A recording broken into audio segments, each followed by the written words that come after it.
Welcome back students. जब हम लोग अपने प्रीवियस लेक्चर हम लोगों ने अटेंड किया था उसको अगर मेमोराइज करें तो हम पाएंगे कि हम लोग एक न्यू लेसन 5 की स्टार्टिंग किए थे और प्रीवियस के 2 एपिसोड में हम लोगों ने उसको फिनिश किया। इसके बाद उसकी एक्सरसाइज करने की बारी आई। आप लोगों में से किसी ने उसकी एक्सरसाइज की फिक्स टाइम नहीं किया। ये आप लोगों की बहुत बुरी आदत है। अगर आप लोग ऐसे करेंगे तो अच्छी आदत नहीं है, क्योंकि मेरे को लगता है कि आप लोग डिपेंड इस बात के लिए हो गए हैं कि सर पीडीएफ तो भेजेंगे। मैं ये बात भी श्योर है कि पीडीएफ भेजूंगा, बट अगर आप खुद से नहीं करते हैं तो ये आप एक अपने आप को निर्भर हो जाएंगे और आपकी नॉलेज में ऐसे केस में कमी आएगी, क्योंकि आप खुद से कुछ भी नहीं सोचेंगे। और अपने नॉलेज को बढ़ाने के लिए, अपने मेमोरी लेवल को बढ़ाने के लिए सोचना, थिंक करना जरूरी है। ठीक है, तो मैं इसीलिए आप लोगों से फिर एक बात कहना चाहता हूँ कि आप लोग अपनी जो एक्सरसाइज पीछे का कंप्लीट हुआ है लेसन 5, उसके एक्सरसाइज कंप्लीट करके उसके फिक्स जरूर नेसेसरी रूप से स्टैंड करें। आज स्टूडेंट जो हम लोगों का लेसन नंबर 6 है, जिसका नाम है स्टूडेंट कंबसन एंड फ्लेम।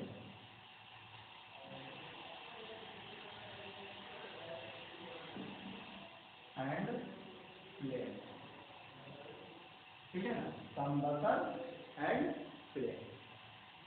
सबसे पहले मैं बात करूंगा कि इस कंबसन और फ्लेम 2 चीजें हैं। अगर इन दोनों वर्ड को हम लोग ठीक से देखें तो शायद मुझे लगता है कि आप लोग परिचित होंगे इन दोनों वर्ड से। और अगर कोई बच्चा नहीं परिचित होगा तो जान लीजिए कि कुछ भी नहीं है, इसको हम डेली लाइफ में देखते हैं।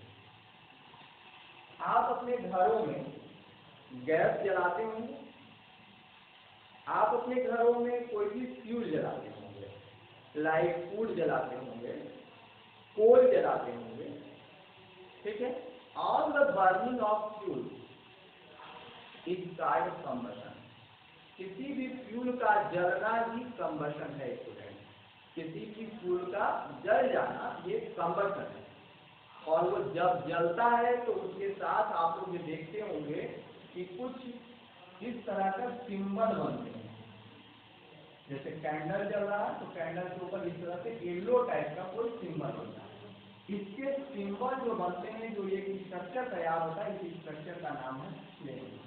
यानी जब कोई फ्यूल जलता है तो एक फ्लेम के साथ जलता है। ठीक है ना, वो एक अपनी स्ट्रक्चर जलने को बनाता है, उसी को हम लोग फ्लेम कहते हैं। यही 2 चीजें हम लोगों को इस चैप्टर में पढ़नी है। ठीक है ना, जो आज हम लोगों को इस चैप्टर के जो सेक्शन अटेंड करेंगे स्टूडेंट, वो मैं जो बताना चाह रहा हूँ वो सेक्शन पे आप फोकस करेंगे। मैं पहले आप लोगों को बता देता हूँ कि इस सेक्शन में हम लोग क्या क्या पढ़ेंगे। सबसे फर्स्ट चीज तो हम लोग पढ़ेंगे स्टूडेंट कंबसन।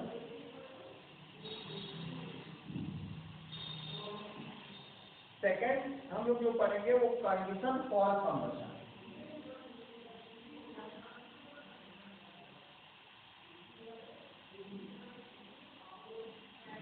ठीक है ना स्टूडेंट। और थर्ड चीज जो पढ़ना है वो टाइप ऑफ कंबसन पढ़ना है।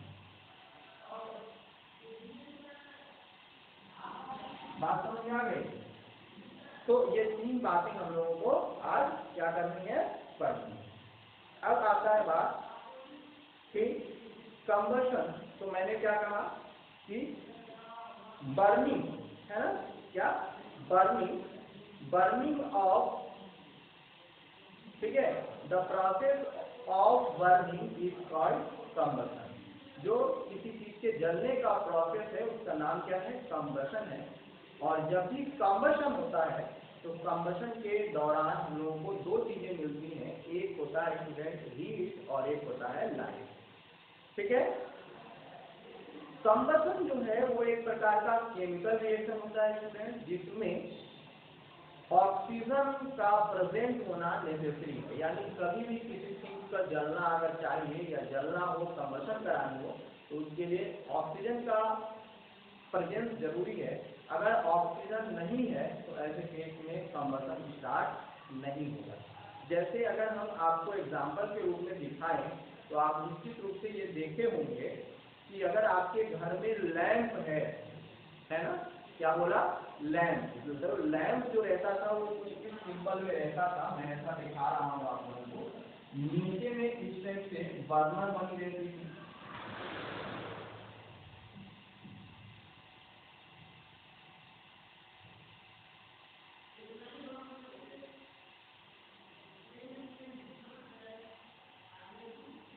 ठीक है, ऐसे कुछ बर्नर है, फिर इस पे बर्नर, इसमें ऑयल देना है, इसमें हम लोग एक लालटेन का शीशा लगाते हैं, है ना, ऐसे ओपन रखा है, इसमें हमारे पास ऐसे लौ जलती है। हम कभी देखें कि अगर इसके ऊपर से क्या करते हैं, कुछ बुक वगैरह का पेज या बुक ही ऊपर से रखें तो देखते हैं कि कुछ देर बाद ये लैंप का जलना बुझ जाता है। ऐसा इसलिए होता है स्टूडेंट कि इसको ऑक्सीजन ऊपर से मिलना बंद हो जाता है और इसको ऑक्सीजन जलने के लिए चाहिए। रिएक्शन होती है, केमिकल रिएक्शन है, ऑक्सीजन चाहिए, ऑक्सीजन जैसे ही आप स्टॉप कर देते हैं ना, ये बर्निंग भी स्टॉप कर जाता है। अगर ये आप नहीं है तो आप घर में इस प्रैक्टिकल वो कर सकते हैं। अगर आपके घर में एक कैंडल हो, मोमबत्ती जिसको कहते हैं स्टूडेंट, मोमबत्ती हो ना हो तो आप लोग खरीद लीजिएगा। तो मोमबत्ती कुछ इस तरह से अगर जल रहा हो,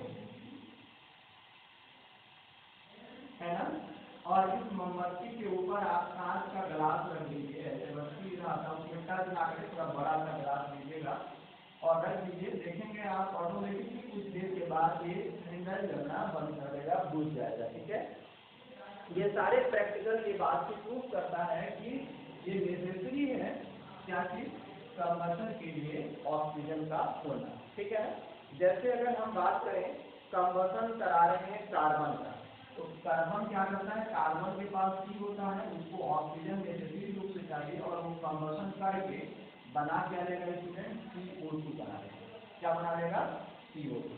ये एक केमिकल रिएक्शन हो गया। जिस वक्त ये काम करते हैं तो इसके साथ हमको बहुत ह्यूज अमाउंट में हीट भी देते हैं और प्लस क्या देते हैं, लाइट देते हैं। ये जब हम कंबशन कराते हैं तो इसके हीट का और इसके लाइट का यूज हम लोग करते हैं। कंबशन से मिलने वाली जो हीट या लाइट होती है उसको हम अपने लिए यूज करते हैं। ऐसे सब्सटेंसेस जब कंबशन के बाद लार्ज अमाउंट में या ह्यूज अमाउंट में क्या है, हीट और लाइट में, तो उनको फ्यूल के नाम से पुकारते हैं। क्या नाम से पुकारते हैं, फ्यूल। यानी जो कुछ भी जलने के बाद ह्यूज अमाउंट में हीट या लाइट देता हो वो क्या कहलाएगा स्टूडेंट, फ्यूल कहलाएगा। ठीक है ना। अब आप लोग देखते होंगे कि कुछ पेपर्स वगैरह भी आप जलाते हैं, तो पेपर्स वगैरह जलाने से हमको बहुत लार्ज अमाउंट में या ह्यूज अमाउंट में हीट मिलता नहीं, इसलिए हम कह सकते हैं कि ये हमारे फ्यूल नहीं है। ठीक है ना। अच्छा, कुछ इसके बाद कुछ सब्सटेंस हम लोग ऐसा भी देखेंगे जिनको आप अगर सारा कंडीशन दे दीजिए तो वो नहीं जलते हैं। जैसे कार्बन को कंडीशन अप्लाई किया, ऑक्सीजन दिया और जलने के लिए जो चीजें जरूरत है उसको दिया, तो ये कंबशन कर गया, जल गया, हीट और लाइट दे दिया। लेकिन आप स्टोन के साथ अगर ऐसा करते हैं तो स्टोन नहीं जलता है। ठीक है ना, उसमें बर्निंग नहीं स्टार्ट होती है। जब हम लोग कंडीशन अप्लाई करें और अप्लाई करने के बाद वो जलना स्टार्ट ना करें तो ऐसे सब्सटेंसों को नॉन कंबस्टिबल सब्सटेंस कहते हैं। Non combustible, non combustible substances, और जो जल जाएगा स्टूडेंट उसका नाम हो जाएगा कंबस्टिबल सब्सटेंसेस। ठीक है ना, क्या कंबस्टिबल सब्सटेंसेस, जो जल गया वो कंबस्टिबल सब्सटेंसेस, जिसमें जलना शुरू नहीं हुआ या वो बर्न करने वाला नहीं है, ऐसे सब्सटेंसेस को नॉन कंबस्टिबल सब्सटेंसेस बोलते हैं। ठीक है, अब आता है student condition for combustion. Combustion के लिए क्या जरूरी है, क्या कंडीशन का होना जरूरी है। तो आप देखते होंगे कि जब किसी को भी कंबशन करानी होती है तो उसके लिए आप लोगों को सबसे पहले उसको एक टेम्परेचर देना पड़ता है, और उस टेम्परेचर को देने के लिए आप या तो मैच स्टिक से उस पेपर के पास उसको ले जा करके लगाते हैं या लाइटर का प्रयोग करके उसको जलाते हैं, यानी कोई भी चीज आप ऐसा चीज का यूज करते हैं जिससे उसको उतना टेम्परेचर जाए जितना उसको बर्न करने की जरूरत है। इस टेम्परेचर को बोलते हैं स्टूडेंट इग्निशन टेम्परेचर। ऐसा जरूरी नहीं है कि किसी को ऑक्सीजन मिल जाए तो वो अपने आप जलने लगेगा। जैसे हमारे पास ये पेपर है, ये पेपर भी बर्न करता है कंबस्टिबल सब्सटेंसेस, बट स्टूडेंट इसको तो ऑक्सीजन ऑलरेडी मिल रहा है, उसके बावजूद ये नहीं जलता है। कारण ये है कि इसको इसके जलने के लिए एक निश्चित टेम्परेचर चाहिए। उतना टेम्परेचर जब तक इसको नहीं मिलेगा तब तक ये बर्निंग स्टार्ट नहीं करेगा। वो निश्चित टेम्परेचर या वो मिनिमम टेम्परेचर जिस टेम्परेचर का यूज करके कोई फ्यूल बर्निंग स्टार्ट करता है उस टेम्परेचर को बोलते हैं इग्निशन टेम्परेचर। क्या बोलते हैं स्टूडेंट? Ignition temperature. ठीक है ना? इसलिए हम कह सकते हैं कि किसी भी जलने के लिए अब हमारे पास अगर बात करें तो 3 कंडीशंस होना चाहिए कंबशन के लिए। कंडीशन फॉर कंबशन की बात करेंगे तो स्टूडेंट 3 कंडीशन है फॉर कंबशन। कितने कंडीशन है? 3 कंडीशन है फॉर कंबशन। फर्स्ट कंडीशन की बात करेंगे स्टूडेंट तो सबसे पहले कि फ्यूल का होना या presence of the combustion substances, या सीधे सीधे हम लोग बात करेंगे कंबस्टिबल सब्सटेंसेस, इसको हम लोग फ्यूल बोलते हैं कंबस्टिबल सब्सटेंसेस। और सेकेंड स्टूडेंट हमको क्या चाहिए? Oxygen, presence of oxygen. और थर्ड क्या चाहिए? एक मिनिमम टेम्परेचर जिसको हम लोग इग्निशन टेम्परेचर के नाम से पुकारते हैं।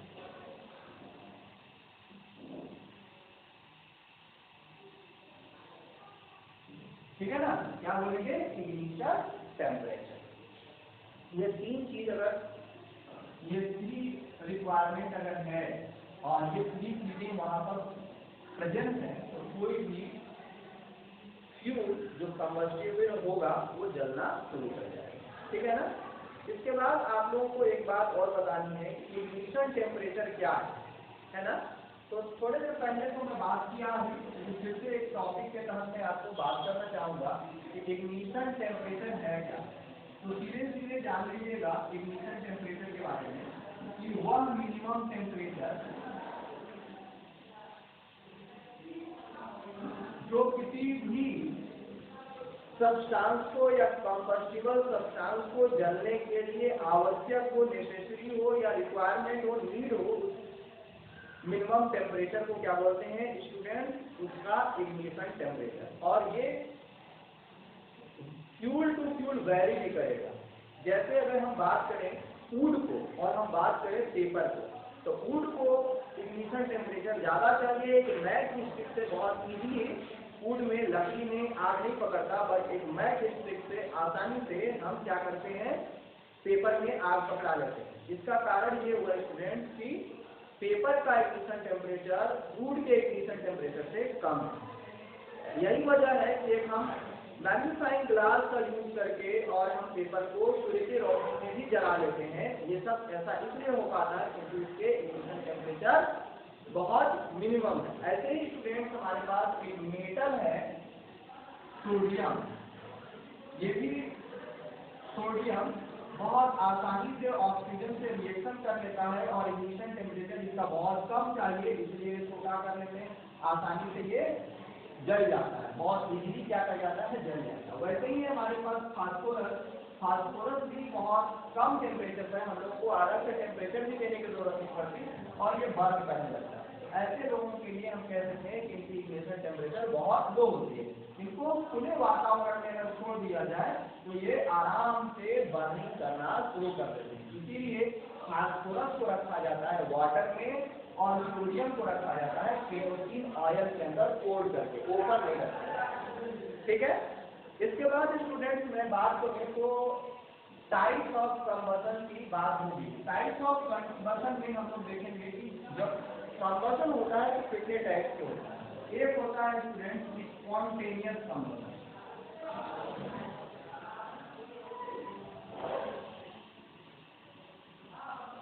अब बात आती है स्पॉन्टेनियस कंबशन क्या है? तो जिसका इग्निशन टेम्परेचर वेरी लो या रूम टेम्परेचर से भी वो जलने लगे तो ऐसे को बोलते हैं क्या? Spontaneous combustion. जैसे वो व्हाइट फास्फोरस, ठीक है। व्हाइट फास्फोरस केवल खुले वातावरण में अगर रख दिया जाए, अभी मैंने फास्फोरस की बात किया था आपसे, व्हाइट फास्फोरस, फास्फोरस दो होते हैं, व्हाइट फास्फोरस और रेड फास्फोरस। तो व्हाइट फास्फोरस जो होता है वो ज्यादा कंबस्टिबल होता है, इसलिए इसको हम लोग स्पॉन्टेनियस कंबशन कहते हैं। इसके बाद आता है स्टूडेंट, एक होता है रैपिड कंबशन। रैपिड का मतलब ही होता है बहुत जल्दी। तो रैपिड कंबशन में क्या होगा स्टूडेंट, जो सब्सटेंसेस इग्निशन टेम्परेचर देने के तुरंत बाद जलना शुरू करते हैं, इसको बोलते हैं रैपिड कंबशन। जैसे आप एलपीजी को देखते होंगे, हमको माचिस भी नहीं जलानी पड़ती, छोटी सी चिंगारी मिल जाए, लाइटर से हमने उसको क्रैक करके उसमें स्पार्क करा करके और उसको जला लेते हैं। तो ये हम कह सकते हैं कि इनकी इग्निशन टेम्परेचर बहुत लो होती है, बहुत रैपिड कंबशन करते हैं। इसमें पेट्रोल की भी बात कर सकते हैं, केरोसिन की भी बात कर सकते हैं, एल्कोहल की भी बात कर सकते हैं, ये सब रैपिड कंबशन के अंतर्गत आते हैं। फिर एक होता है कंबशन में एक्सप्लोजन। एक्सप्लोजन का मतलब होता है स्टूडेंट, वो जलने के बाद, बर्निंग के बाद फटता है, तो फटे आवाज करे, तो इसको बोलते हैं क्या चीज, एक्सप्लोजन। ठीक है। जैसे जब इग्निशन टेम्परेचर उसको जैसे ही मिलेगा तो बर्निंग ना करके फट जाएगा, इसको हम बोलेंगे एक्सप्लोजन होता है। ऐसे एग्जाम्पल में आप बहुत आराम से बता सकते हैं, फायर क्रैकर, पटाखे की बात कर सकते हैं, बम की बात कर सकते हैं, ये सब किसमें आएंगे, एक्सप्लोसिव के अंतर्गत आएंगे। ठीक है ना। इसके बाद स्टूडेंट आता है एक फायर एक्सटिंग्विशर। क्या आता है, फायर एक्सटिंग्विशर। ठीक है, या एक्सटिंग्विशिंग फायर, ठीक है ना, एक्सटिंग्विशिंग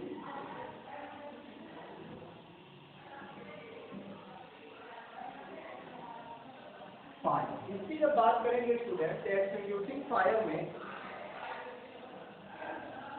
सबको पता है कि fire very useful for us, हम सब लोग के लिए आग बहुत लाभदायक चीज है, लेकिन उसके बावजूद भी जब ये हमारे कंट्रोल से बाहर हो जाता है तो ये हमारे प्रॉपर्टी वगैरह को हार्म भी करता है और फिर वो हमारे लिए हार्मफुल हो जाता है।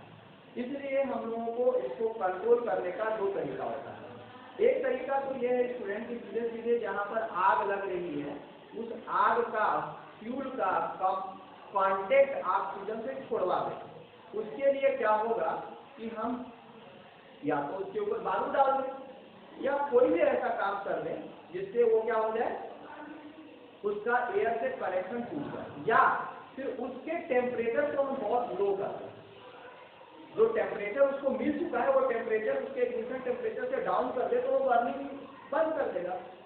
ऐसे केस में उसके ऊपर हम क्या करते हैं, वाटर का छिड़काव करते हैं तेजी से, ताकि उस फ्यूल का इग्निशन टेम्परेचर डाउन हो जाए, वो ठंडा हो जाए और फिर उसके बाद वो बर्निंग बंद कर दें, है ना। तो ये आप देखें। लेकिन स्टूडेंट सभी जगह पर सेम प्रोसेस फायर को एक्सटिंग्विश करने का यानी बुझाने का सेम प्रोसेस नहीं लगाना चाहिए। जैसे स्टूडेंट अगर हमारे पास इलेक्ट्रिक सर्किट के कारण आग लगी हो और उसमें हम पानी का छिड़काव से उसको बुझाना चाहते हैं, ऐसे केस में आग ही नहीं बुझेगी और प्लस में आप इलेक्ट्रिक शॉक के चंगुल में भी आ सकते हैं, इलेक्ट्रिक शॉक आपको लग सकती है क्योंकि पानी वाटर में फ्लो ऑफ इलेक्ट्रिसिटी हो जाता है ना। तो ऐसे केस में ऐसे चीजों से जब आग लगे तो उसके केस में सबसे पहला ध्यान देनी चाहिए कि क्या करना चाहिए। तो सबसे फर्स्ट केस में ये ध्यान देना चाहिए कि जहाँ से आपका मेन स्विच हो घर का, उससे लाइट का जो सप्लाई उसको मिल रहा है उसको कट कर देनी चाहिए। और दूसरे केस में इसके बाद इससे उसको बुझाना चाहिए या तो वाटर से या उसके बालू का छिड़काव करना चाहिए। जैसे गैस सिलेंडर में अगर आग लगी हुई हो तो गैस सिलेंडर में आग लगने पर भी आपको उसमें वाटर का छिड़काव नहीं करना है क्योंकि उस दौरान गैस का लीकेज कंटिन्यू रूप से जारी ही रहेगा।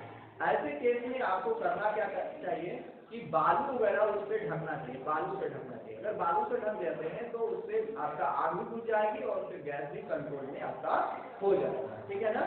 उसी तरह से किसी अगर आदमी में आग लग गई है, कोई आदमी जल रहा है आग से, तो सबसे पहले केस में आदमी को या औरत मतलब कोई भी मनुष्य ह्यूमन में आग लगी है तो ऐसे केस में उसको क्या करना चाहिए, फर्श पे लेटा देना चाहिए और फर्श पे लेटाने के बाद उसके ऊपर कंबल वगैरह से लपेट करके उसको सर पे रोल करना चाहिए। उस पर पानी का छिड़काव नहीं करना है। क्यों? क्योंकि अगर आप पानी की छिड़काव कर देते हैं उसके बॉडी पे तो उसके बॉडी में जख्म बन जाएंगे और तो वो ठीक होना मुश्किल हो जाता है। ऐसे कैसे बगैर पानी से कुछ कपड़े वगैरह से उसको लपेट देना चाहिए और आदमी को लेटा देना चाहिए। क्यों? क्योंकि ऐसे केस में अगर लेटा देते हैं तो जो फ्यूल नीचे से ऊपर की ओर जा रहा था आप वो लेट गया तो ये फ्यूल सीधा ऐसे की ओर जाएगा। ऐसे केस में उसकी पूरी बॉडी उस आग के अंडर में नहीं आ पाएगा। ठीक है? और फिर अगर उसके ऊपर कपड़े वगैरह डाल देते हैं तो आग भी भूल जाएगा। ठीक है? तो ये कुछ मैं तरीका आप लोगों को बताया कि क्या करना चाहिए। तो इस तरह से एक तरीका और भी स्टूडेंट्स की कार्बन डाइऑक्साइड का छिड़काव करना। कार्बन डाइऑक्साइड का अगर छिड़काव करते हैं ऑक्सीजन कम हो जाती है, कार्बन डाइऑक्साइड ज्यादा हो जाता है, तो कार्बन डाइऑक्साइड जो होता है वो आग को बुझाने में हेल्पफुल होता है। तो इस तरह से भी आग बुझाया जा सकता है। ठीक है ना? तो इस तरह से हम लोग जो आज टॉपिक सेलेक्ट किए थे कि इतने टॉपिक को हम लोगों को कवर करनी है, इस तरह से आज का टॉपिक फिनिश होता है स्टूडेंट। नेक्स्ट डे हम लोग फ्रेम का स्ट्रक्चर देखेंगे और फिर हम कुछ और टॉपिक को इसमें ऐड करके कंप्लीट करने की कोशिश करेंगे। ठीक है स्टूडेंट? ओके।